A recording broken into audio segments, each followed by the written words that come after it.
Grilagem de terras, desmatamento, aumento da pobreza e da fome. A irresponsabilidade do governo Bolsonaro na gestão da crise generalizada intensificou os conflitos agrários no país e agravou a situação de vida dos agricultores que vivem em pequenas propriedades. Nossa reportagem mostra as dificuldades das famílias camponesas para sobreviver neste difícil ano. E na entrevista central, Alexandre Conceição, da Coordenação Nacional do MST, fala sobre o espírito de solidariedade do movimento, que doou centenas de toneladas de alimentos livres de veneno para reduzir a fome que assola o país. Eu sou Pamela Oliveira e a Central do Brasil está no ar. Central do Brasil. O apagão do Amapá e desastres como os de Brumadinho e Mariana, em Minas Gerais, em anos anteriores, mostram os perigos da privatização dos serviços essenciais e das empresas estatais. Jackson Dias, do Movimento de Atingidos por Barragens do Pará, fala sobre os riscos da privatização do setor energético. Embarque imediato. Passando aqui para denunciar o maior apagão da história do Brasil. Esse apagão aconteceu no estado do Amapá, na região norte do Brasil, atingindo 13 dos 16 municípios daquele estado. O principal responsável por esse apagão foi a empresa privada que gerencia a subestação de Macapá. Como medida emergencial, o governo federal teve que chamar uma empresa que é estatal, vejam bem, chamou a empresa estatal Eletronorte, que é subsidiária da Eletrobras, para tentar arcar com esse prejuízo e retomar novamente a energia no estado do Amapá. Por outro lado, esse é um prejuízo que vai vir para a conta de todos os brasileiros. Cerca de 350 milhões de reais é o prejuízo que vai vir diluído na conta de energia do povo brasileiro. Dizer para vocês que essa é uma responsabilidade dessa empresa privada, mas a tendência nesse atual governo Bolsonaro é que ele privatize todo o setor elétrico. Então é fundamental que a gente possa lutar contra a privatização do setor elétrico. Diante disso, cerca de 65 organizações elaboraram uma carta para denunciar que o apagão que aconteceu no estado do Amapá pode também acontecer no restante do Brasil se continuar essa ânsia pela privatização do setor elétrico. A área de desmatamento da Mata Amazônica é a maior desde 2008. Mais de 20% da floresta foi destruída, superando em 3 vezes o que estava na meta do Plano Nacional de Mudança Climática do governo Bolsonaro. Por conta da devastação, a região está ameaçada de um colapso climático. Vamos saber mais com Nayata Tawani. Trilhos do Brasil. –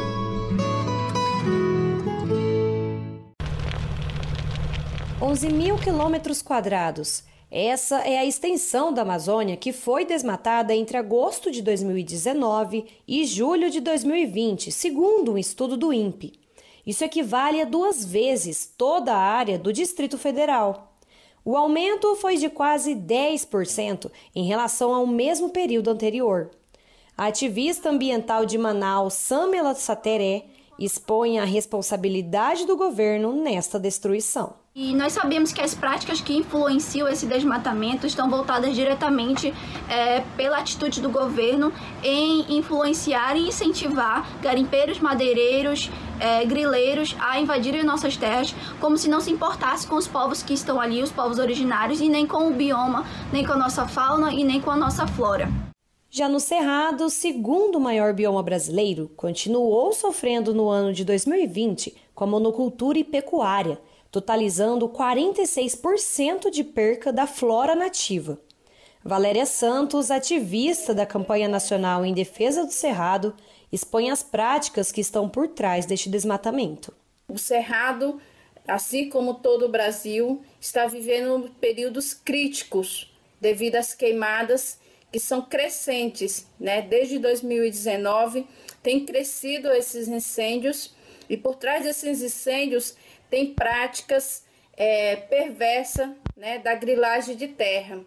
Os dados também são preocupantes na Caatinga, bioma que resta apenas 46,8% da floresta original, de acordo com o Laboratório de Ecologia Aplicada da Universidade Federal de Pernambuco. Em 2020, o desmatamento cresceu quase 30%. Caio Hermano, do Jovens pelo Clima do Ceará, comenta o atual cenário dessa vegetação. Para termos a noção, a área desmatada equivale aos territórios dos estados do Maranhão e do Rio de Janeiro somados. Essas atividades antrópicas são o desmatamento e a queimada em decorrência principalmente do preparo da terra para a agropecuária e a produção de carvão vegetal para o consumo industrial e doméstico. Se você gosta de samba, a parada cultural de hoje é para você. A jornalista Débora Cruz indica uma cantora e compositora brasiliense radicada em Curitiba. Parada cultural. A dica de cultura de hoje vai para o som da Janine Matias. Janine é uma cantora que nasceu no Distrito Federal, mas desde 2008 mora em Curitiba. A inspiração para sua arte veio dos seus pais, o pai carioca, a mãe baiana. Só podia dar samba. Janine é cheia de axé, cheia de dendê, como ela diz nas suas músicas. Ela canta a força, a ancestralidade do povo preto e o empoderamento da mulher. As suas músicas estão em todas as plataformas acessíveis na internet, Spotify, YouTube, e são maravilhosas e inspiradoras. Nas cidades, o auxílio emergencial impediu milhares de pessoas de adentrarem a extrema pobreza, mas no meio rural a realidade foi outra. De um lado, o governo Bolsonaro agiu para garantir fomento ao agronegócio de exportação. Do outro, vetou mecanismos para auxiliar a produção das famílias produtoras de alimento. Vamos acompanhar na reportagem de Afonso Bezerra. Nacional. Com 9 meses de pandemia, o governo federal, além de rejeitar o projeto de auxílio emergencial para os camponeses, operou a desmobilização de programas de aquisição de alimentos da agricultura familiar. O presidente Bolsonaro vetou 17 dos 20 artigos do projeto que estabelecia o auxílio emergencial para os agricultores. Eles denunciam a dificuldade para manter a produção, se sustentar e quitar as dívidas. Este problema afeta não só as famílias do campo, mas também as da periferia das grandes cidades, com um aumento no preço dos produtos e crise de abastecimento.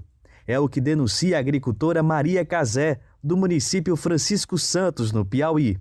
E nos últimos anos, o governo abandonou os camponeses e camponesas e ainda destruiu várias políticas que chegavam até as nossas mãos. E nós não temos capital de giro para poder, cada ano, virar a nossa produção. A camponesa Flaviana Lima, da comunidade Santa Luzia, em Sobral, no Ceará, também denuncia o impacto da pandemia na produção da agricultura familiar. Vem sofrendo muito com os impactos dessa pandemia, né? E sem poder ir à feira, comercializar seus produtos, né, direto dos quintais, e a maioria deles não tiveram acesso ao auxílio emergencial, né, o que tornou tudo mais difícil. Luiz Damásio de Lima, na Paraíba, também destaca a força dos camponeses nesta luta pela sobrevivência. Ele diz que é este grupo de trabalhadores que garante alimentos para a população, mesmo com a falta de apoio do poder público. Nós, camponeses e camponesas, temos sido, na verdade, uns guerreiros para garantir essa alimentação, essa produção, e garantir a alimentação dessas pessoas, em especial essas que vivem nas periferias da cidade.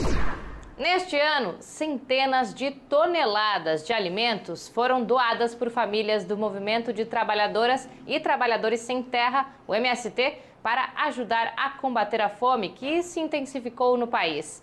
Quem fala sobre isso é Alexandre Conceição, da Coordenação Nacional do MST. A entrevista é de Jonatas Campos. Entrevista Central.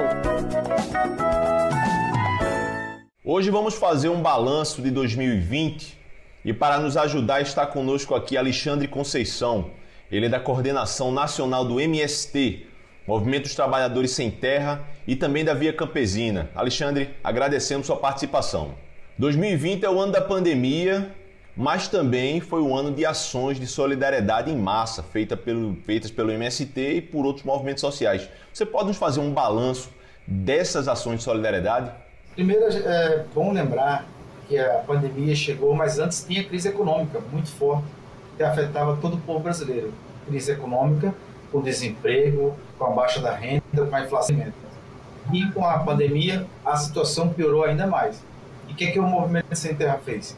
Buscou, a partir da produção de alimentos saudáveis, apoiar e contribuir com a solidariedade para aqueles que não tinham condições de comprar um alimento que estava muito caro e estavam passando necessidade. Por isso, as ações de solidariedade foi uma disputa de um valor social com a população mais carente, para que a gente possa organizar essa população, para que ela possa ter alternativa de emprego e renda. Então, a solidariedade, ela visa organizar o povo, mas também dar a ele a necessidade do alimento que precisava e, ao mesmo tempo, nós, como MST, ajudar a organizar a nossa produção. E foi isso que nós fizemos. Entendemos que nessa crise econômica e pandemia, nós não sairemos só dela, senão de forma solidária com todo o povo brasileiro e um novo projeto político. Alexandre, o MST tem uma característica de lutar pela classe trabalhadora e seja qual for o governo.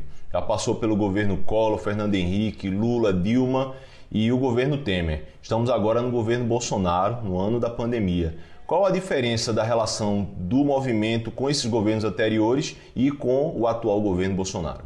Esse ano de 2020 nós enfrentamos um governo fascista e que visa acabar com a reforma agrária.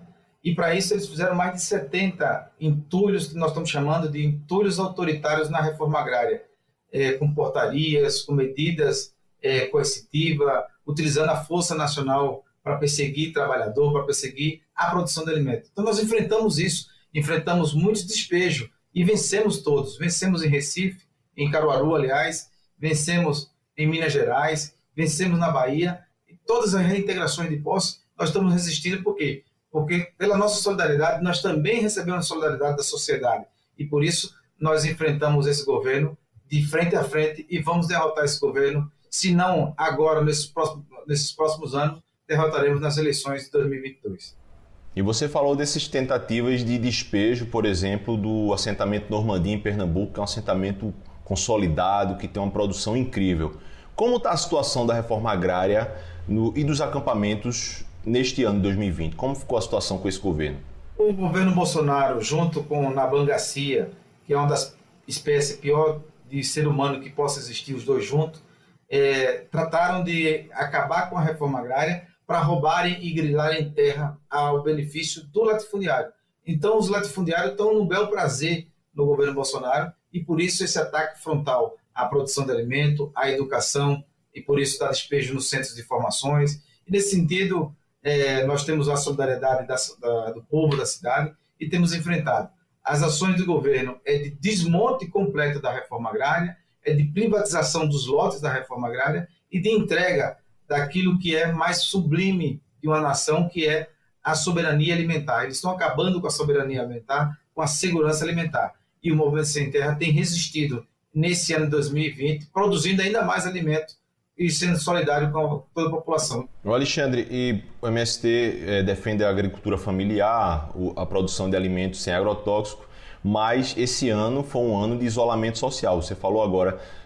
Como ficou a questão da comercialização dos alimentos, tendo em vista que a agricultura familiar é quem produz o alimento que o povo brasileiro come? O governo Bolsonaro defende o quê? Defende a não reforma agrária, defende a não produção de alimento. Por quê? Porque o projeto do governo Bolsonaro é entregar o território nacional, a produção de alimentos para as grandes transnacionais, ou seja, a desnacionalização da nossa economia, do nosso território e da nossa agricultura. E nesse sentido, nós somos uma pedra no sapato, a agricultura familiar, porque produz 70% dos alimentos.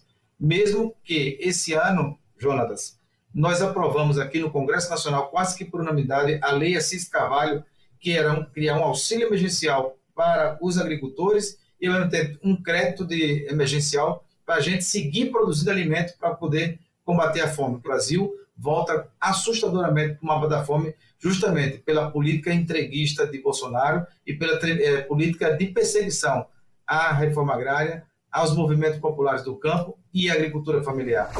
A Central do Brasil fica por aqui, então aproveite para seguir a gente no Instagram, @Programa Central do Brasil. Até amanhã.